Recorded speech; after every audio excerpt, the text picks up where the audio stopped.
Welcome to the Exceptional Sales Leader Podcast with Darren Mitchell. If you're a sales leader looking to take your leadership to a whole new level, then this is the podcast for you. We'll be exploring tips, techniques, and strategies to help you take your leadership to the exceptional level and allow you to enjoy more money, more meaning, and better sales results.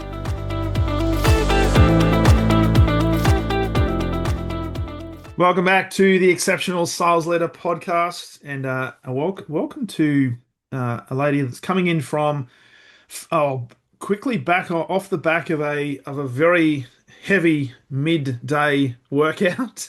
She had client meetings in the morning. She said, I normally do a workout in the middle of the day when I got some time, and then the rest of the day is just free time. It's me time. But she's been kind enough to join us today on the podcast, coming in from San Diego, the founder of Sales and Presence. Did I say Ms.? Is that okay to say Ms.? Sure. Ms. Yeah. Amy Reczek. Welcome to the podcast. Thank you. It's wonderful to be here today. Looking forward to this, Amy, because we were talking just before we press record, and I mean, you're an author, you're a keynote speaker, you've been in sales for a long time, you work with a lot of clients around sales, and particularly whether they're experienced salespeople or inexperienced salespeople just starting out on their career. And you specialize in teaching sales people, sales teams, the psychology of presence. So a lot of the softer skills that many people maybe don't spend a lot of time focused on, but it's the difference that makes all the difference certainly from my experience. So I'm looking forward to this. You're also the author of a brand new book, and you've got it over your right shoulder. So for the people that are actually looking at this, there it is, called Connect to Close. How to communicate with power, build momentum, and drive results. So we'll get into that as well. So Amy, welcome. And as we start Thank you. this, I always love to do a bit of a background dive in terms of what's the Mm. life of Amy, what got you into sales? Were you one of these people that woke up and said, I'm going to be a sales professional for the rest of my life, or did you fall into it, or was there something in between? Says 1% of the population only. I definitely wanted to be in sales. No, did not. I loved my junior year of high school. I took a psychology class and I was like, that's it. That's what my degree is going to be in. Loved it. Loved the human connection and the element of how humans work Mm, together for something. Uh, but sales was definitely not on my radar with that. I also grew up in theater and in choir and vocal. So I was on a stage pretty much my entire life through third grade through college, okay. which also now inadvertently really helped push forward what I do today. It's really no different. Did I recognize that at the time? Absolutely not.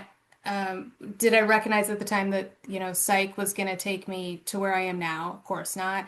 But when I did fall into sales, I needed a job, so fell into sales, got hired, and I have no idea what I'm doing, but here we go. We're going to pick up the phone, and really quickly, I figured out, oh, this is just talking to people.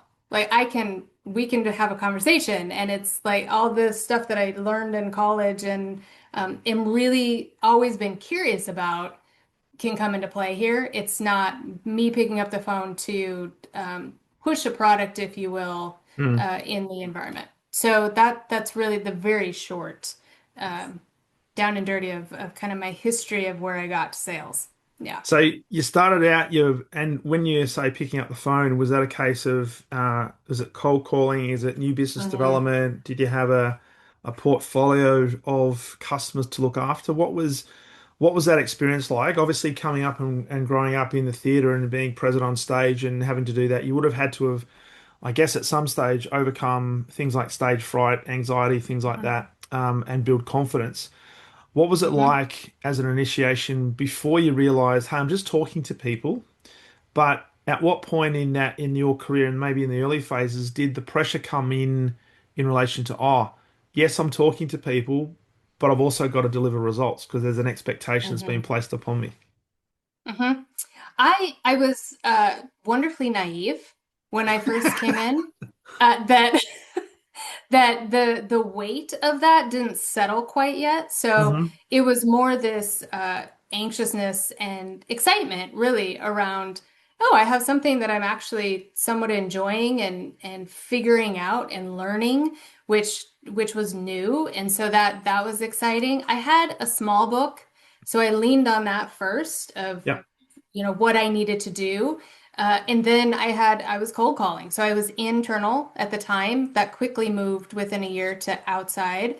But that first year, I was just picking up the phone, following up. I was supporting other outside reps that were working with clients, and Hmm. so that all gave me really fast insight into what these other reps were doing that were working, that maybe wasn't working, how I can authentically be me through some of those things that I'm learning.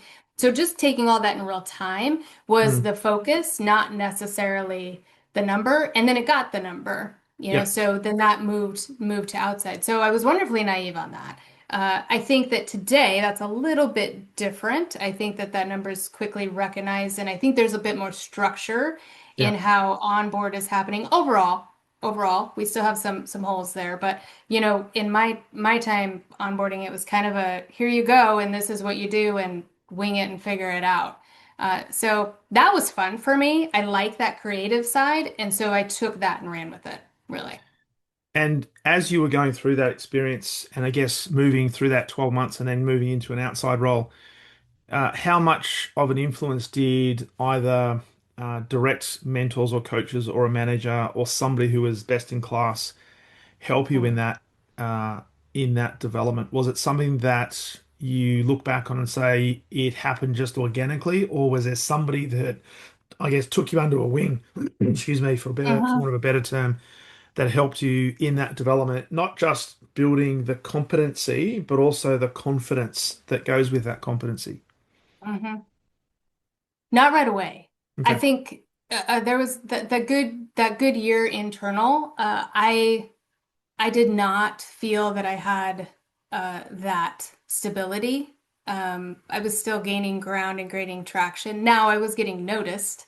Right? That's why I got into an outside role, and so I appreciated that and recognized that in my my work ethic and all of Mm. those things. And then as soon as I got into the outside role was really when I felt like, okay, I now I'm with like the big team. This is the team. Like they have been here forever. A lot of very tenured reps, very, very seasoned, Yep. know what they're doing. You're in the big leagues now. And so really taking that to heart and really sitting back and saying, okay, I'm gonna hold for a minute and take some of this in. Yep. And then my supervisor at the time, my boss, my direct report at the time was really one who supported me and championed me to do a few things within confidence. And we never sat down and specifically talked around, okay, how confident are you here? What are you doing here? But it was more of things like, Aim, you need to start speaking up in meetings. You have good ideas. Yep. And so that was really, I appreciate that looking back, as I felt like I didn't want to be a burden. I felt like I was possibly too young or didn't know enough because they were tenured in the room. And we Yep. see that today now, Yep. and that's a talk track today that we're constantly seeing with teams. And that's not the case. You have value in every stage that you're in. And so really recognizing that and saying, actually, I do have value here and I do have good thoughts and good things to Mm. bring to the team, and I can share those. That takes time, but that type of mentor is really important to feel safe in those rooms and Mm. feel like you can be confident in those rooms. So I would say it started a little bit more when I went to outside, especially within the internal team. Now, if I were to say I had all the confidence in the world going out and seeing clients right away, that would be 100% absolutely no. That was definitely a trial by fire there. That I remember the first time I ever went out to see clients face to face. No one was with me. I just went, which is hilarious to me now. I'm like, what is happening? Where is like the army of people that's supposed to help this, newbie that really has no idea what she's doing? But here we go. So, I knew that my talk track was on. I knew that everything that we trained with what we talked about was on point. Now, was my knowledge of product and services super deep at the time? Of course not, because I was 2 years in Yep. that time and it was very nuanced what we did, so that just there's absolutely no way. However, I leaned back on that communication and that connection skill that brought me to where I was Yeah. and really focused on that. And then the rest of it started falling into place. So I want to touch on that because the other question I was going to ask you, and you mentioned the word training. So I wanted to ask you what sort of level of training did you get in the early phases as you, well, before you moved into outside? So what sort of training were you given as an inside salesperson? And then from a transition into an outside. And the reason I ask that is there's a lot of organizations that do sales training, quote unquote, but it's very Mhm. much geared around the product and the service that the company sells, Yep. not necessarily the skill set on how to think, how to conduct a Mhm. conversation, how to build presence, and how to be prepared for a meeting to maximize the outcome of that particular meeting. So, um, was the was the training that you received more short term? Let's get the result and let's talk about the product, or did it start to build a little bit of the soft skill stuff, which is now led to what you do today? Because I'm really conscious of what was the catalyst that said, "Hey, there's something here more than just the product. I've Mhm. got something, or I've recognized something, which has now led you to teach people on all the soft skills that can Mhm. make the difference." No, the training was very much systems and product. There was no soft skill, or we call them power skills involved. So I think the catalyst was me not knowing what the hell I was doing and figuring it out. I think that was really the catalyst, to be frank. You know, knowing that I knew enough, but probably enough to be really dangerous. Uh, there was one client that I adore. They were with me my entire career, and it was the game set. It changed the way that two things, back up, two things on Catalyst here. Two things changed. One was a book that I read by Amy Cuddy. Hmm. If anybody reads or likes TED Talks, Yeah. check her out. It's Cuddy. Her book is called Presence. She was a Harvard professor and wrote, so it's very psychological based, very educational. However, it changed the way that I approached how I sold in backing, what I had in school. And then two was this pivotal moment sitting in front of a very large potential client. It was one of those, and I'm sure your listeners can all relate to this. It was one of those moments where you are across from the C-suite of a very large company. You're in the boardroom on the 50th floor downtown with all the glass that's floor to ceiling, and you're like, okay, I've made it. Now Yeah. what do I do? Right? Like I got the meeting. Now what am I supposed to do? And it was really that moment. There was around 10 people in the room. I presented everything that I was trained to present. Yeah. Our products, our services, the bells and whistles, all the things, and why we're better. And uh, I was actually thinking to myself, that was good. I did good with that. And his response to me was, that's all fine, but why would we upheaval our entire system, all of our employees to a new system for X amount on the dollar? And so I had a moment there where I could have stayed in my talk track, right? Well, Hmm. because we're the best in the business because we have a quick, turn time, best rated customer service, all the crap, Yeah. right? That everybody's heard. Um, or I could acknowledge. And so I thought to myself, well, I guess I don't have this person. Like they're not. And so I just went with you wouldn't. You absolutely wouldn't. What you would do is go with somebody that is going to make sure that your goals are front and center so that whatever your goals are, whatever we supply for that, we're going to do for you. Mm. That's the difference. And I just made it human because I was like, well, that's what I know how to do. And so I'm going to lean into that. That was the game changer for me of really recognizing in a face-to-face moment I don't need all the bells and whistles because that actually may not be the value for them. We call it value in our pitch, but that doesn't mean that's valuable for them. So for me, it was a different angle of like recognizing, oh, and then moving forward from that is, we talked about this a little bit before we jumped on, is really to start asking questions to figure out the value before you go into pitch. Yeah. What is that value for you right now? Is Mm. it really important for you to have somebody that you can call on the fly and say, hey, Yeah. this is what's happening. I need this now. If it is, I got you. Yeah. So it's one of those things. So those are the two real pivotal moments for me. And then I practiced for years and years on all of those soft skills to come to where we are now. And looking back, because I always say to sales people, you've got to be human, right? You Mhm. don't want to be a robot. You've always got to look for what's the unique value proposition, what makes you unique, and it's not about your product. Because the people thinking, Mm-mm. oh, as you said, we've got the best customer service, or we've got the best rating of Mhm. this, or the biggest network of that, blah blah. Customers don't care. In fact, I'd go so far as to say your customers don't give a flying crap about your product, not waking up wanting to buy your product. What they care about is, do they have a problem that they want to solve and do they need to solve? And do they think you has the Mhm. capability of solving the problem that we can partner with? And that comes down Yeah. to, are you a good human? Are you the person I think I can rely upon? Are you going to be trustworthy? And can I do Mhm. business with you? That's the know, like, and trust factor.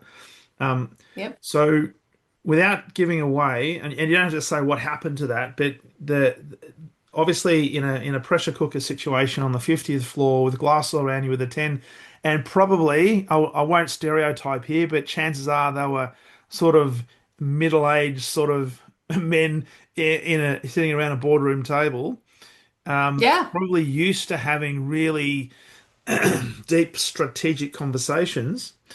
Mhm. Was that the difference that made the difference for you? Not so much whether you got the deal or not, but you know what? I actually had cut through that it wasn't about the product.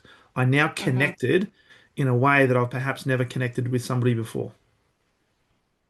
Yeah. And I think and honestly, and that is my personality. I'm a little bit more forthcoming. So if something's, if I'm like, well, that's not going to work, I'm going to tell you it's not going to work. Or you shouldn't buy it because of that, but you should buy it and work with me because of this, right? And so that was a bold statement, but I knew it was fact because I knew myself and I knew that anybody that I work with, this is a partnership and we're doing this together. This isn't me selling you something. Mm, I want you to succeed. And really, always in my mind, I thought to myself, if I have clients that are onboarding, then I work for them. My paycheck comes from my company. yeah, But I don't work for my company. yeah, I work for my clients.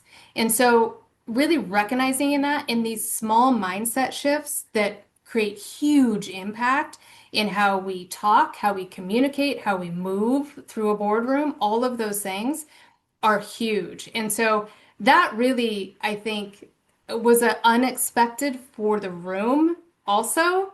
And so it caught them and it caught attention because it was different. And so mm, if we're talking about having a differentiator, which we hear all the time, I got to figure out what my differentiator is. Well, it's not the talk track you're always doing. Get out of that and have an actual conversation that's really authentic to who you are. yeah, Now, is that always going to be come back tenfold? I mean, that client was with me for 17 years. No, but if you do have synergy and that trust factor and a connection, you mm, bet that's going to go, yeah, right? And then it's yeah. authentic to everybody and you're having that mutual success. Yeah. And at that point, Amy, I'm sure there would have been maybe even a micro moment where it was a risk, and within that risk, there was a level of uncertainty because it's almost like Mhm. kind of like you had a fork in the road. I'll go down this fork, and that fork is I'm going to stay on my talk track. I'm going to double down on my product Mhm. features and benefits and how I think it's going to benefit them. Or I can go down the other part and be more human and say, you know what, you probably wouldn't do that. But here's what I think you would do. And all of a sudden there was a connection that was generated that was the Mhm. difference, was the differentiator that was probably not obvious walking into that Mhm. boardroom maybe an hour before. Mhm.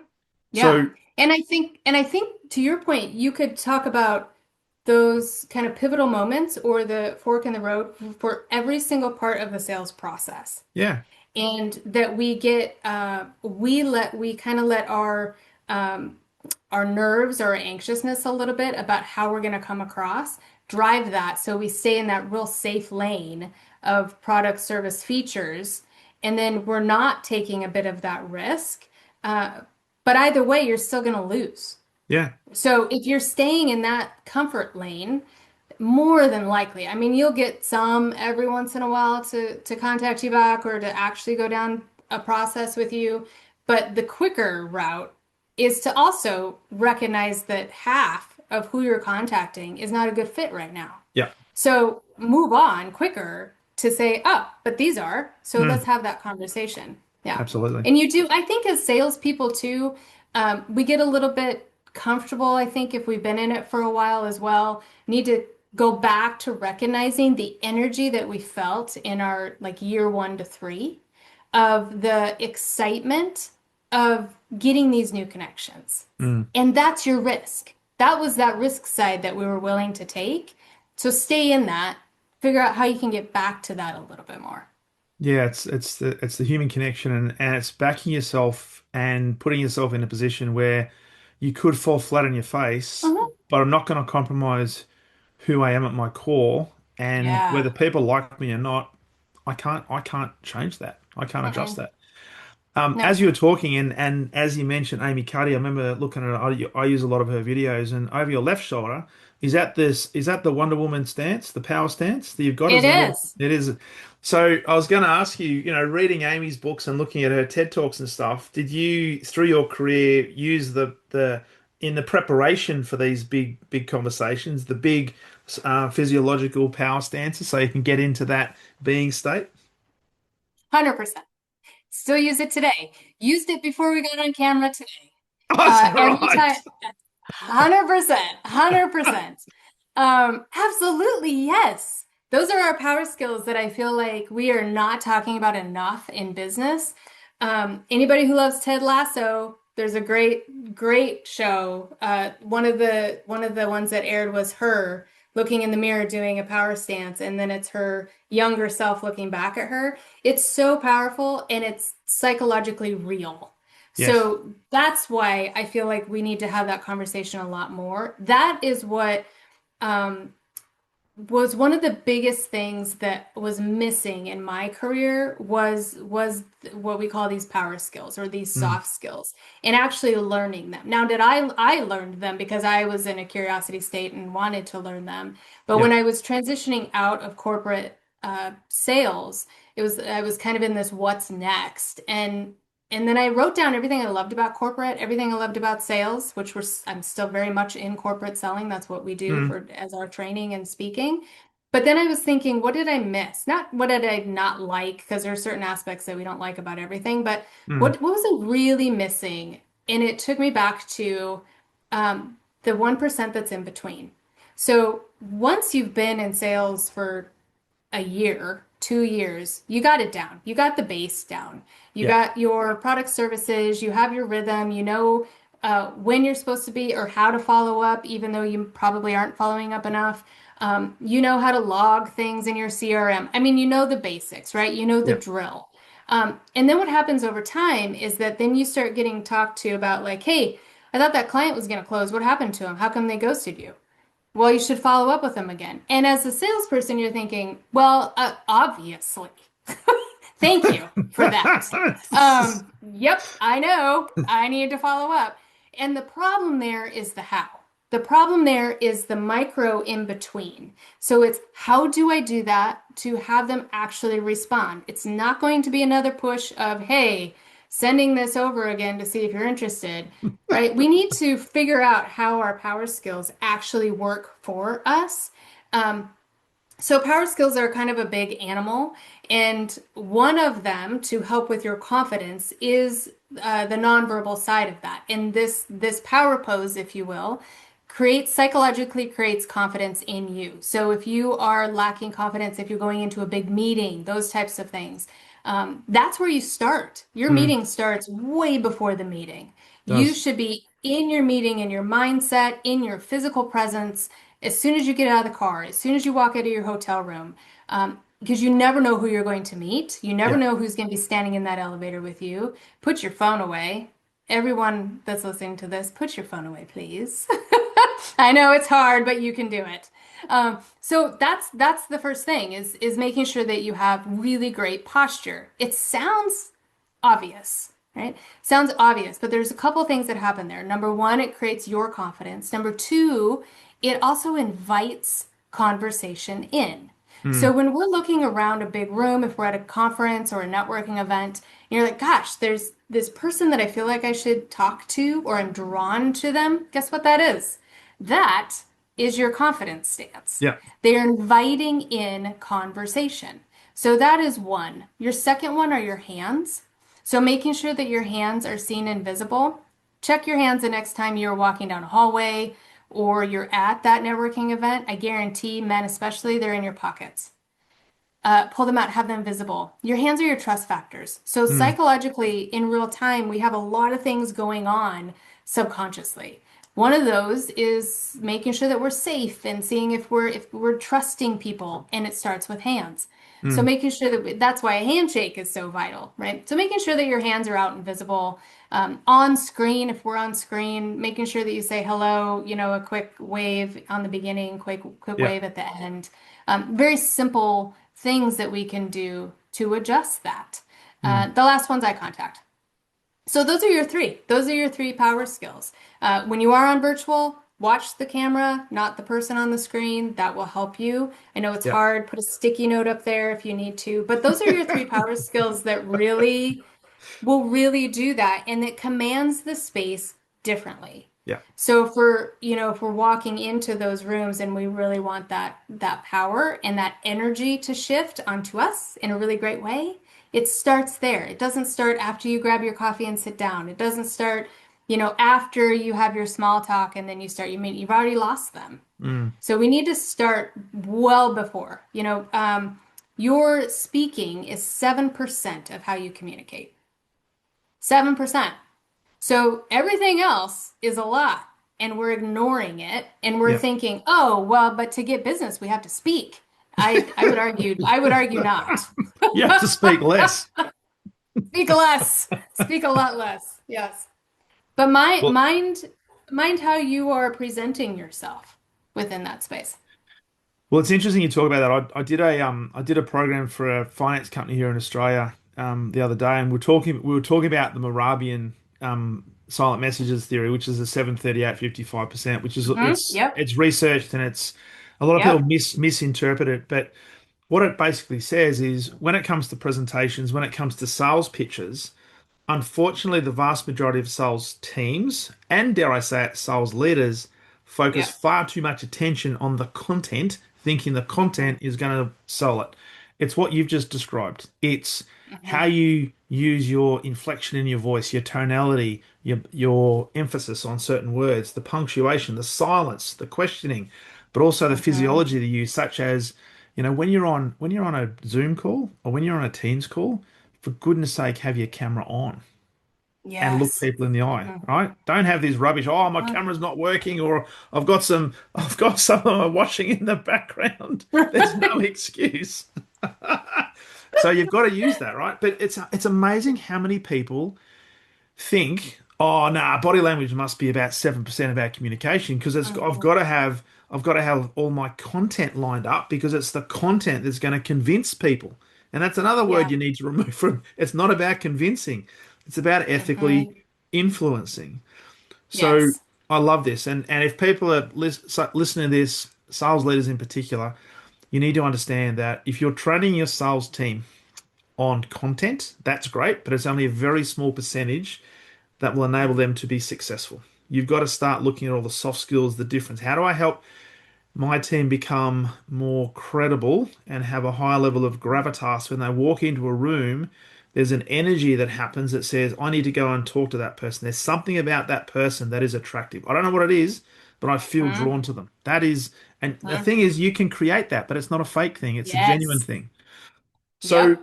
can we talk then a little bit about your book? Because in your book, you've got a methodology, which is your signature method called BREW, and it's an acronym. Mhm. Because Mhm. I love what you talk about in that, and particularly things like being the moment. So, one of the things Mhm. I talk to sales leaders and sales teams about is they have a to-do list, but I ask them the question, do you have a to-be list? And when I ask that Mhm. question, they look at me as if, like a dog looks at you when you're talking to them. They turn their head and their ears prick Mhm. back and think, "What are you talking about? I've got no idea what you're saying."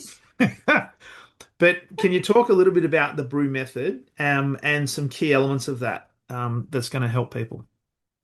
Yes. I want to I'm going to step back just a moment because you use the word credibility as Yep. well, and how using that creates that credibility. So important. You have two factors in being a salesperson. You have the connection ability and the credibility piece of that. Most people lean, I did this way early on in my career as well. Most people lean on that relationship or the connection piece. I would argue that most salespeople think they're really good at building a relationship. That's why we're in sales. So the problem there, though, is that we can lean on that too heavy because it's quote Mm. unquote the easiest side. So recognizing that that credibility really needs to be there as well. I have lost clients. I lost one large client in my career because I was super comfortable on that relationship side and I was not coming in on the credibility level that I needed to. And recognizing that I could have easily done that. And was I doing that with new clients because I was trying to get them on board? Of course I Hmm. was. But I lost it with those tenured clients due to the comfortable side of that. So Yeah. recognizing that we definitely need both. So I just needed to give a shout out to that because I love the word credibility. We don't use it enough in sales, I feel Mm. like. Love So that. yeah, the brew method came along because we talk a lot about the wheel of communication. So to your point, speaking is a very small percentage of that. What else is happening there? And so that wheel is your thinking, your listening, your speaking, and your nonverbal. So you have four connection points that are happening all at the same time in real time when you're Mm. communicating or connecting. And so then it was like, how do we put that into some sort of methodology that's easy for people to remember? And get that locked in. And then that methodology can go into every aspect of the sales process. So you could use it in a meeting setting. You can use it in prospecting. Whatever that is, you can plug and play that. Yeah. So the brew method really breaks it down. And brew is because I am a coffee fiend. So it No, could you be would love beer Australia too. then. You love Melbourne in particular. Ah, love it. I need to come then. You Yes. do. Yep. Yes. So See, many my different varieties of reward, coffee. yeah, my reward for working out was a latte. Oh, nice. You got to balance. You do. You do. So it really came out of my love of that, but also then thinking around just the process, right? The process to actually make a really good cup of coffee is a process. Mm. You can have the quick shot. You could have the espresso. You could have, the one that takes forever to the pour over. There's all these different processes, and every step of the sales process is unique and the same Mm. in regards to that, right? So it's unique and same in depending on what type of client we're talking to or who we're talking to. So plugging that in. So brew is be the moment, which means take up the space, right? And to your point, I love this. What is your to be list? So how are you going to be within that space? What Mm. what outcomes do you want for them, not for you? Mm. What outcomes do you want for them? How are you in your curiosity state? So this is that thinking side. So if you're going to put together agenda, that's great. Start where you are. Now let's Mm. lift it by 1%. What else can you do to be that differentiator? That may mean putting in a link to the menu where you're going to go for coffee or for lunch, right? That Yeah. could mean sending something a little bit differently. Maybe it's bullet points instead of the full agenda. Asking, making sure that you're covering everything that is going to be top of mind for them. So shifting that by 1% to really think a bit differently to create that experience, right? So Mm. that's what we're looking for. We're not looking to pitch the things, but we're creating that experience. 86% of people state that the experience they have is just as important as product or service. So if you can nail an experience, you have a client, Mm. right? So thinking about that experience up front. And then we go into the R, which is raise confidence. So this is all around that nonverbal. So how are you going to raise the confidence in the room for yourself and for others to come to you and be confident in you, working with them and having that trust factor? I work with a lot of clients that say, well, I meet somebody, we go out for coffee, and then I ask them to do business with me. And my first question is, how do you feel like you've earned the right for that? Because I don't feel like you've earned the right to ask that question. It's like you go on a first date and the second one you say, "Are we Yes. going to get married or what?" Yep. That's exactly what I say to them. I'm like, so that's like 15 minutes into a first date. You say, so should we buy a house? That's That would be right. awkward. Yet we do that all the time in business. Yes. So, really figuring out that raising the confidence piece of that to where you also, because that's a lack of confidence. That's what that is. That's where that's coming from. That is a push, Mm, not a collaborative. mm. So, when we are pushing or we feel like we're pushing, recognize that you are not in your confidence level. Yeah. You are not confident in that space. And then they're not going to be either, right? So Then you're just the dime of dozen. So Hmm. with that, I'd love your thoughts on this because I often try to encourage salespeople as hard as it is to mentally detach from the outcome. Yeah. So don't Hmm. don't put pressure on yourself in that meeting to have to close the deal, despite what your sales manager or your director of sales is telling you, Hmm. because that does create a level of neediness, desperation, and dare Yeah. I say, commission breath if it's not the right time, and if you haven't Yeah. earned the right to ask that question.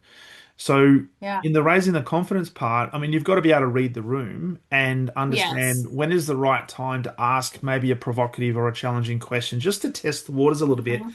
but don't go in for the close, right? Yeah. Yeah. Um, and I would also say that's where your prepping or your thinking comes in really well.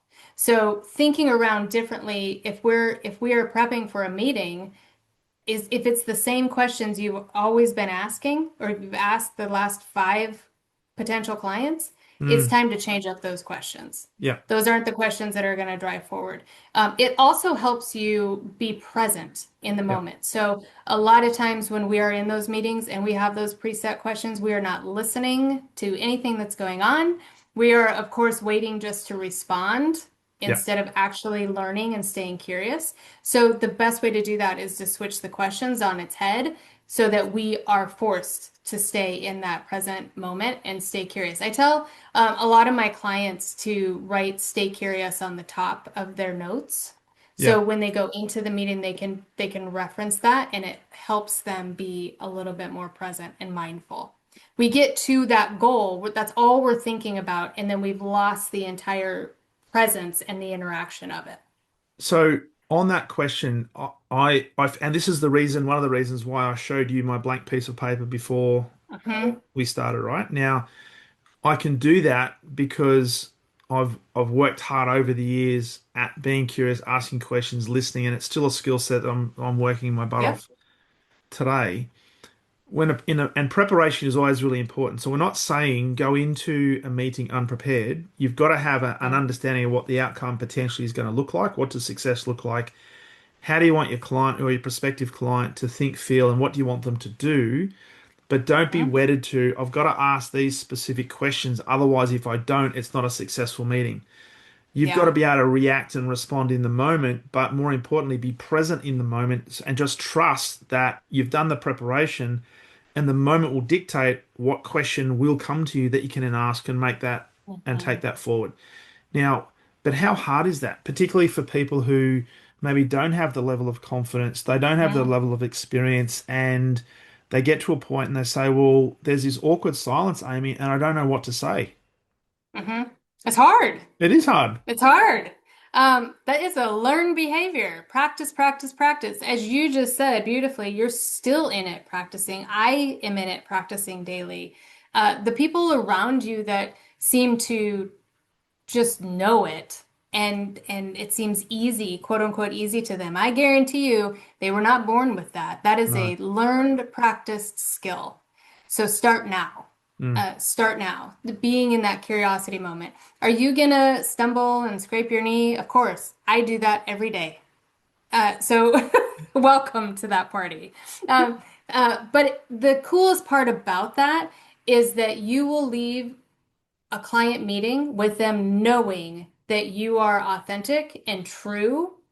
And that goes further than anything you could ever sell, ever. If it's not the right time for them, they are going to then plug you at a time when that comes up. Hey, you know what? Wasn't a right fit for us, but I know this person. You should check them Mm. out. I can't tell you how many times that's happened to me. Right? So when you're staying in your lane or when you are the trusted advisor for them without them even knowing it. So it's like, you know Mm. what? I'm not the best fit for you, but here, this is what I have, maybe in a different department in our company, or I can give you a referral here. Trusted advisor. They're going to Yeah, come back yeah. when it's needed. You're going to build that community by being front and center there.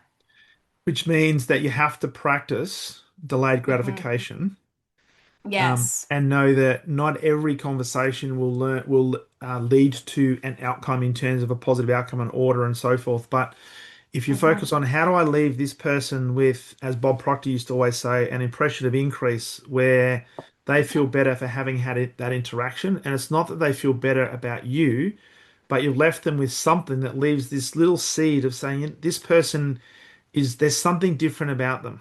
They didn't try to sell me. They Yeah. tried to educate me. They tried to understand, and they asked me great questions. They did build a relationship, but maybe they gave me some information that I didn't want to hear, but I probably needed to hear. That's nobody else does Mhm. that. That will be Yeah. memorable. Yeah. And I always say, so that's your 10% message. What is your 10%? If you only had 10% that you were going to leave them with. So to your example, if the you didn't get through all the questions that you wanted to get through, or the meeting was hijacked, we've all been in those. Whatever's happening within that meeting where you walk out of there and you're like, ah, that was horrible, or I didn't get anything, accomplished that quote unquote I wanted to. Mm, Well, shocker, to remind you, the meeting's not about you. The meeting's about them. So if we're talking about that, then go into it. This is your prep side of what is that 10%. So if I had that 10% and that's all I could give them, what is that? And on a potential for me, that is me staying really curious on a really authentic note of I want to learn about you today. mm. I want to learn about you and what's going on with you to see if we may have something. Yep. And if we don't, great. But if we do, I'm gonna help you. Mm, So really thinking in that curiosity zone, and so that they leave with, to your point, oh, that was great. That was different. I wasn't getting sold to. It seemed mm. like she cared, and it was more about me than it was her pitching anything. That's my Yep. 10%, always. Right. So it doesn't matter then if I get through my questions or if my agenda is not covered. I still hit what I was hoping to hit. Because it's a feeling that you create in the other person, and it's not a Yeah. feeling about you that they like you, but there's a credibility that comes through to say this person is not trying to close me. I feel comfortable with this person because I genuinely feel as if they're trying to help me make a good buying decision, educating decision, whatever the case might be.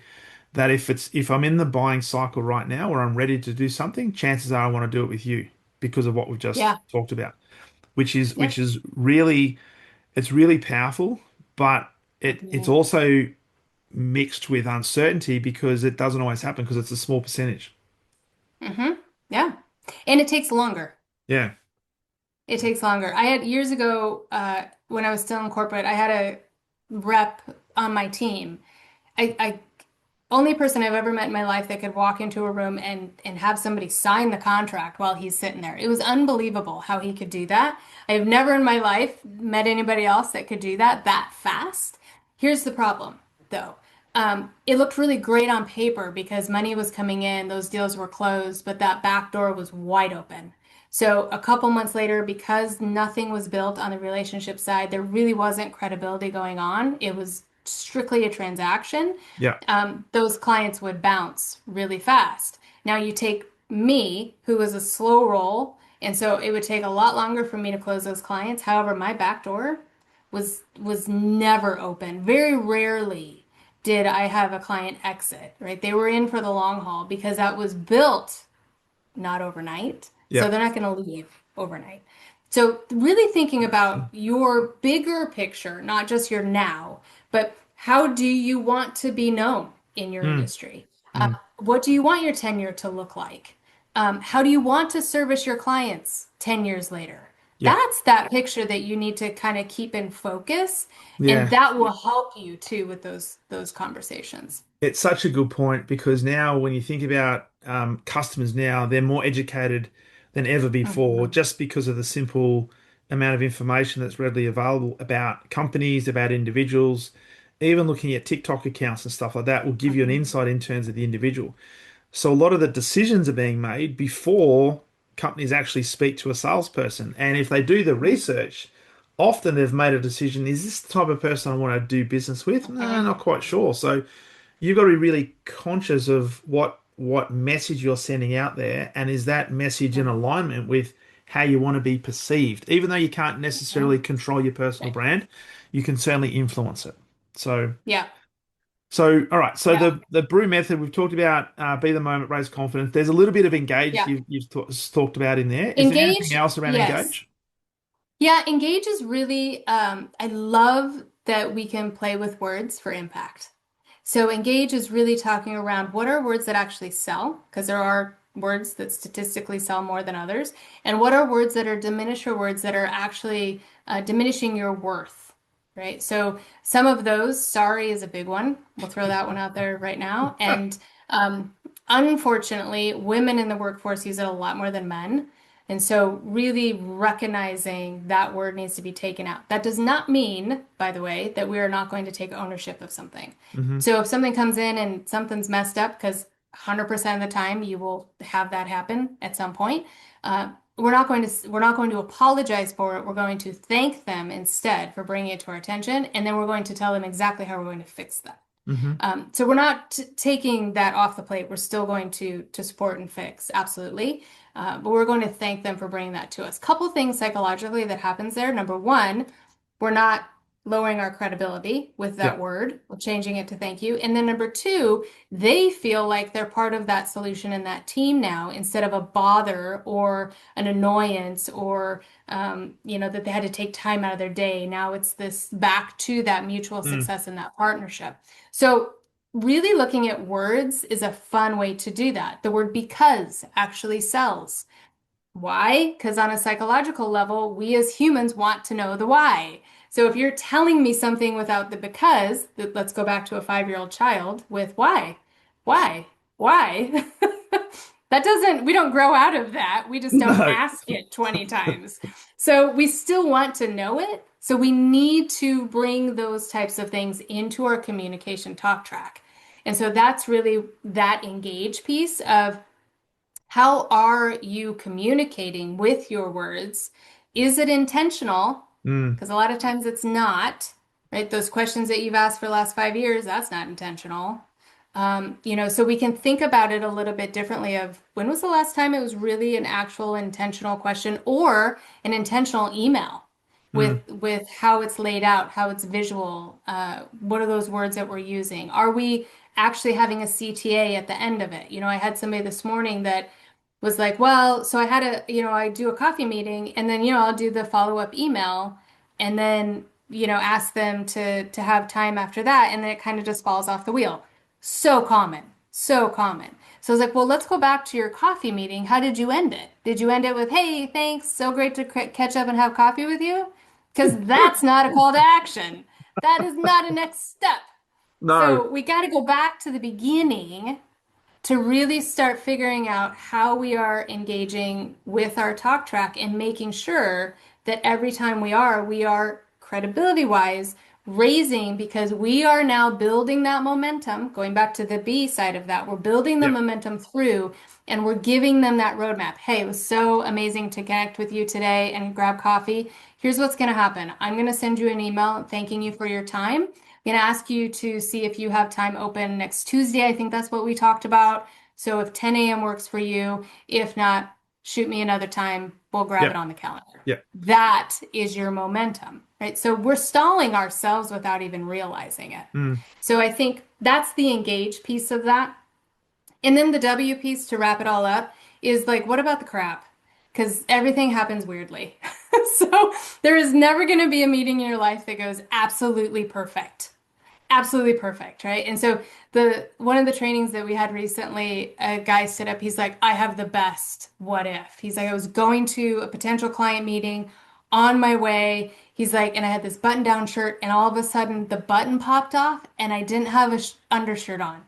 And I so I couldn't go in like bare chest. He's like, I had to go find a seamstress to sew the button back on. I was 20 minutes late to it was hilarious. But we've all had those moments. I almost fell through a stage once. Like we have Wow. them all, right?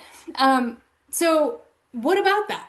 What are you going to do when somebody hijacks your meeting? What are you going Yeah. to do when you have a boss that doesn't let you speak? What are you going to do?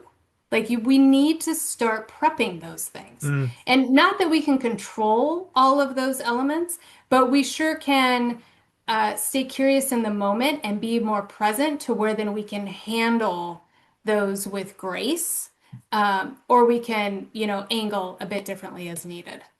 So yeah, I that's love the that. entire BREW method. Yeah. I love that. And what I would encourage people to do, and I'll ask you in a second where they can get the book, but I'd encourage people to have a look at that because you go into quite a bit Mhm. of detail on each of those. And the interesting thing Mhm. about it is it's not about your product. Mm-mm. You still have to know about No. your product, right? But don't lead with Yes. your product. In fact, I've said this to sales teams. Here's a challenge for you next week. In all of your conversations with your customers, you need to resist the temptation of mentioning your product at all. Could you have a Mhm. conversation with your customer and not talk about your product? Mhm. Oh my gosh. I love that so much. I'm going to take that. I Please love that do. so much. Please I do. love that. Because then they Yeah. say, well, Darren, what am I going to talk about? What am I supposed to talk about? Yeah. Really? Yeah. Be a human. Learn. Learn. Learn. Learn about them. That's Yes. it. That's it. And they probably Hmm. will talk about your products. They don't have to. So that's all good. Yeah. Hey, Amy, this has been phenomenal. I'm conscious I'm now eating into your wine time. Yes, you are. And Let's as you wrap were, it up, shall we, Darren? yeah, and as because the Chardonnay or the Sauvignon Blanc is actually calling your name. And Yes. interestingly, as you were using your hand so eloquently, I noticed on your watch you had because you got an Apple Watch as well, Yes. and it looked Uh-huh. like you had the it's time to stand, Amy. It's time to stand. It was Yes. telling I you was time to actually stand. noticing it in the screen that it was obnoxious, so I That's kept all moving it right. down. I was like, oh, I need to change that. That's annoying. I don't know what's happening with that one. Yeah. So I need to stand. Need You to need stand to and go get one. you need to Yeah. stand and go and get wine, so that's fine. Hey, Yeah. I really love this conversation. Thank you so much. Mhm. For people listening to this who'd like to know a little bit more about you, but specifically connect with you, learn more Mhm. about what you do, how you can help them, but also get a copy of your new book, Connect to Close. Where is the best place for them to go to? Yeah, Amazon is easy. So Google or pull up Amazon, connect to close, or my name will come up as well. Hmm. My full name, amyrezek.com. You can find me there also. And LinkedIn. Connect with me on LinkedIn, please. I love LinkedIn connections. Yeah. Yes, I suggest people do that because I did. Yeah. So, so let's all connect with Amy. Sales 101. Absolutely, but Yeah. don't spam Amy, right? Ask questions, but build a relationship and add value, which Yes, is what we do in sales. So, it um, is. brilliant. Hey, Amy, thank you so much for spending some time on a Thursday. I know it does eat into your leisure time on the in the afternoon, but I'm greatly appreciative Yeah. of you coming on. If there was one last leaving message, particularly given all the macroeconomic situations, AI, pressure, all that sort of stuff, Mhm. that is maybe top of mind for you, something you might be thinking about, or maybe some themes you're seeing with your clients that might help people listen to this as we sit where we are in 2026, what would that be? Oh boy. Um, it's a so I would say there will always be pressure. There will always be pressure from something. Management, corporate, AI, nothing's fast enough, whatever that pressure is that you're feeling. Mm, Take a minute and recognize that sales will always be human. Always. We can use AI as a tool. We can hear and learn from our competitors, from our companies, our bosses, our direct reports, all of those things. But really, if you focus on the human connection, you will win every time. love that. Love that. So don't be afraid. You're not going to be replaced. You just got to make sure that you are Mm. irreplaceable. Yes, 100%. Love that. Amy, it's been an absolute pleasure. Thank you so much for being a great guest on the Exceptional Sales Leader podcast. It's been an honor. Thank you for having me. Appreciate it. Thank you.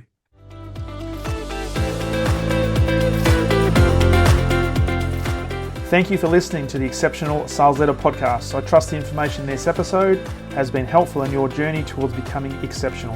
And remember, please take the time to rate the show, subscribe to the show so other people can find it.